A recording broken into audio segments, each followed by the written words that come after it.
Hello बच्चों, कैसे हो आप सभी। मेरी आवाज आ रही है आप सभी को। मैं हूं अमन सर, अमन फिजिक्स पूर्णिया से। और ये हम लोगों का इलेक्ट्रोस्टैटिक चैप्टर का लास्ट वीडियो लेक्चर होने वाला है, जो आज मैं आपके लिए लेकर के आया हूं। तो सबसे पहले मैं आपको ये बता दूं कि जो आप वीडियो लेक्चर में क्वेश्चंस को देखते हो, वो क्वेश्चंस 100% मैं वेरीफाइड आंसर करता हूं आपके लिए, ताकि आप एग्जामिनेशन में 100% मार्क्स स्कोर करो। पहला चीज ये। दूसरा चीज कि इन वीडियो लेक्चर्स को हमने जो अपलोड किया है, उसका एक बेसिक फायदा ये है कि आप जितनी बार चाहो उतनी बार रिवीजन कर सकते हो, जिससे आपको फायदा मिलेगा। तो इससे होगा क्या कि जो ऑब्जेक्टिव में क्वेश्चन होते हैं 42, उन 42 क्वेश्चन में से आपको बनाने होते हैं 35। वो 35 क्वेश्चन, चूंकि अब रेंज कम है, तो बनना जो 35 है वो सही के सही चाहिए। और अगर आपने ऑब्जेक्टिव में स्कोर कर लिया, तो आपके लिए ये बात समझ लो कि 90 के पार जाना बड़ा ही आसान हो जाएगा। ओके। तो ये जो आज का जो ये वीडियो लेक्चर है जो मैं लेकर के आ रहा हूं, ये हम लोगों का लास्ट वीडियो लेक्चर है। और यहाँ पर आज मैं फिनिश करूंगा चीजों को, इलेक्ट्रोस्टैटिक को, और फिर हम लोग नए चैप्टर में चलेंगे। तब तक आप इन सभी वीडियो लेक्चर्स को बारी बारी से और लगातार, है ना, देखते रहिए।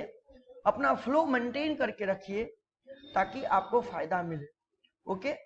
तो पहले चलिए हम लोग कुछ क्वेश्चंस हैं उनको कर लेते हैं। जैसे पहला क्वेश्चन क्या दिया हुआ है, the electric dipole moment P vector is P I cap, यानी डायपोल मोमेंट एक्स डायरेक्शन में है, and torque acting on it is, torque के बारे में हमसे बात किया जा रहा है, यहाँ इज होगा। And the electric field E जो है वो गिवन है वाई डायरेक्शन में। ये रहा, लीजिए इलेक्ट्रिक फील्ड का डायरेक्शन। और मैग्नीट्यूड वाइज कहें तो ये ई नॉट है, और यहाँ जे कैप, और ये है पी, और ये आई कैप। तो मैं आपको बता दूं कि टॉर्क जो होता है वो P vector cross E vector होता है। तो आपके सामने पी है आई कैप और ई है जे कैप में। तो आपको क्रॉस प्रोडक्ट में एक चीज सीखना होगा, ये वाला साइकिल, ये आई कैप, ये जे कैप, ये के कैप। जब आप आई वेक्टर को जे वेक्टर से क्रॉस प्रोडक्ट करने जाओगे, क्योंकि यहाँ पे है पी आई कैप, है ना, और यहाँ क्रॉस, यहाँ है ई नॉट जे कैप, तो मैग्नीट्यूड वाइज तो ये पी ई नॉट हो जाएगा। और यहाँ होगा I vector cross J vector, sorry I cap cross J cap. तो आई को क्रॉस जे जब करने जाओगे तो आपको ये तीसरा वाला मिलेगा, जिसको आप बोलोगे के कैप। तो यहाँ हो जाएगा के कैप। अब ये के कैप जो है किस डायरेक्शन के अलोंग है, ध्यान से देखिए, तो ये जेड डायरेक्शन यानी जेड एक्सिस के अलोंग पड़ता है। तो आंसर हो जाएगा ऑप्शन ए, जो टॉर्क वेक्टर का डायरेक्शन होगा वो अलोंग जेड एक्सिस होगा। अगला है the dimensional formula of K square by G M E M P K, जहां पे सिंबल्स का अपना यूजुअल मीनिंग है। तो यहाँ पर देखिए, एफ इलेक्ट्रोस्टैटिक जो होता है वो होता है के ई स्क्वायर और बाय आर स्क्वायर, और एफ ग्रेविटेशनल जो होता है वो होता है जी एम ई गुना एम पी, अगर इलेक्ट्रॉन और प्रोटॉन दो मास पार्टिकल हैं तो, और अपॉन में उनके बीच का डिस्टेंस। अगर आप इन दोनों को डिवाइड कर देते हो तो आर स्क्वायर कट जाता है, और फाइनली आपका क्वेश्चन बचता है के E square by G M E गुना एम पी। अब देखो, इधर तो इलेक्ट्रोस्टैटिक फोर्स है, इधर है ग्रेविटेशनल, है तो फोर्स ही ना दोनों। तो दोनों का रेशियो जब करोगे तो दोनों तो फोर्स है, और दोनों का डायमेंशनल फॉर्मूला MLT माइनस 2 ही रहेगा। तो जब दोनों को डिवाइड करोगे तो ये कैंसिल हो जाएगा, यानी बचेगा क्या, M0 L0 T0, है ना, और यहाँ ए है दिया हुआ तो A0, सब जीरो, यानी ऑप्शन क्या हो जाएगा, सी हो जाएगा। चलिए आगे बढ़ते हैं। In the following figure for electric field lines the field intensity at A B and C are E A E B and E C, like ये E A E B E सी इस तरह से है बेटा, ई ए ई बी और ई सी। देखो ये miss type हुआ है, यहाँ ए नीचे होना चाहिए, बी भी नीचे और सी भी नीचे। अब देखो यहाँ पे लाइन पास पास है, यहाँ भी लाइन उतने ही पास है। तो अगर दो जगह लाइन सेम दूरी पर हो तो वहां का इलेक्ट्रिक फील्ड का मैग्नीट्यूड यानी स्ट्रेंथ जो होगा वो सेम होगा।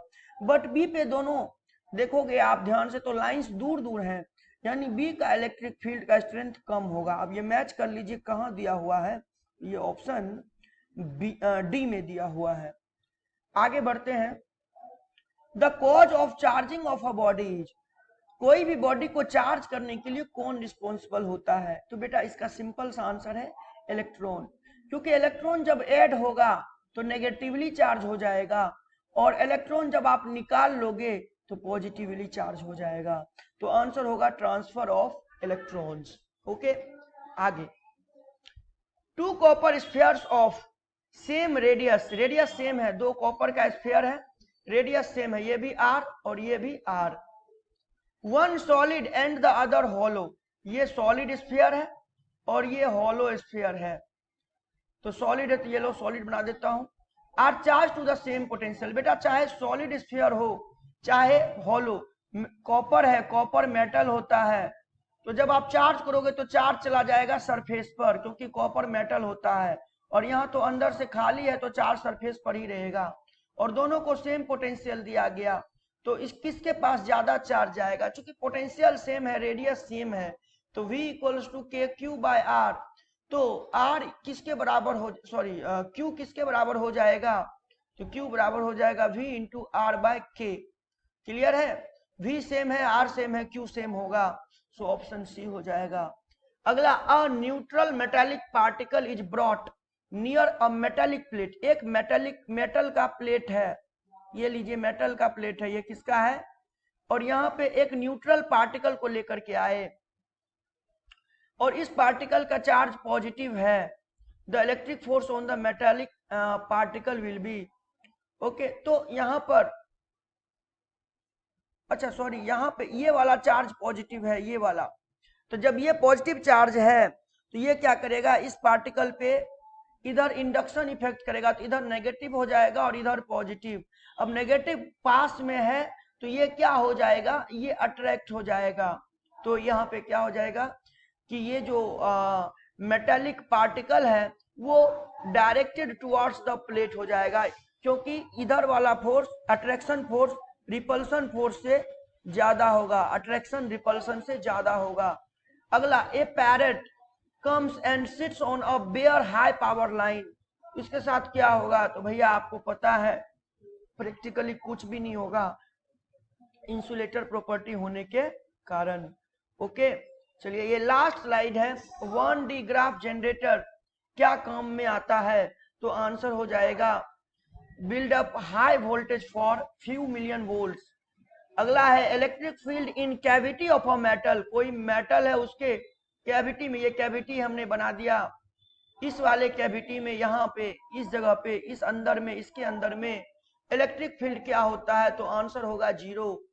ओके, है ना, जिसके कारण हमने एक टॉपिक पढ़ा भी था, इलेक्ट्रोस्टैटिक शील्डिंग, कोई सेंसिटिव इंस्ट्रूमेंट को अगर बचाना होता था तो वो इलेक्ट्रिक फील्ड से, तो उसको हम लोग इसी कैविटी में रखते थे, तो आंसर हो जाएगा ऑलवेज 0। अगला है the unit of permittivity of free space, तो हम जानते हैं सर F बराबर 1/4πε0 और Q1 Q2 bye are square, हमसे ε0 पूछा तो यहाँ हो जाएगा 1/4π Q1 Q2 बटा एफ आर स्क्वायर, ऐसा यूनिट निकालने वाले हैं, ऊपर कूलम स्क्वायर, फोर्स का होगा न्यूटन और यहाँ मीटर स्क्वायर, तो ये हो जाएगा coulomb square by newton metre square.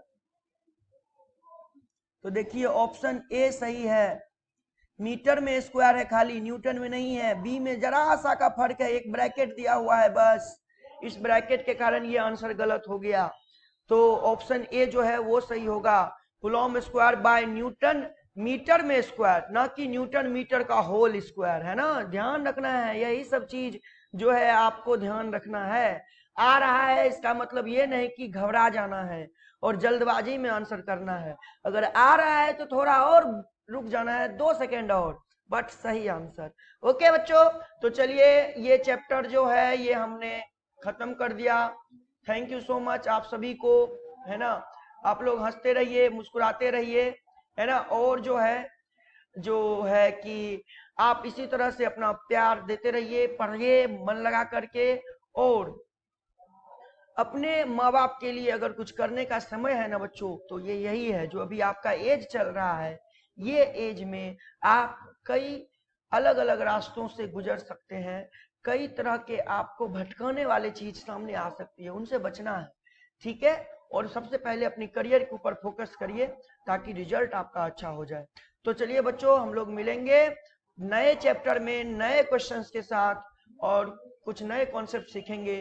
तब तक के लिए आप अपना ख्याल रखिए। Bye bye, tata, take care.